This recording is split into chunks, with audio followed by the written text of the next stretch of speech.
చేయి పట్టి నడిపే తండ్రి దూరమయ్యాడు. పదవులు ఆశించే రకం కాదు.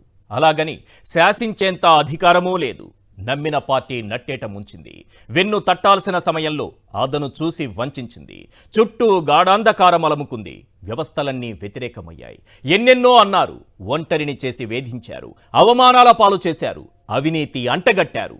చీకట్లు అలుముకున్న వేళ, శిథిల సంధ్య గగనం రుధిరాన్ని కక్కుతున్న వేళ, దారంతా గాజు పెంకులతో గతుకుల మయంగా మారిన వేళ, చేరాల్సిన గమ్యం దూరంగా సుదూరంగా ఉన్న వేళ, వెన్నంటి ఒక్కరు కూడా లేని వేళ, ఒక్కడిని చేసి ఒక సైన్యమే దండయాత్ర చేస్తున్న వేళ, ఎంతటి మొనగాడైనా మౌనంగా ఉండిపోతాడు.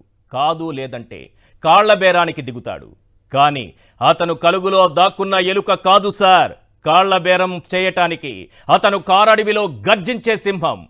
పోనీ పోనీ పోతే పోని, సతుల్ సుతుల్ హితుల్ పోని, రాని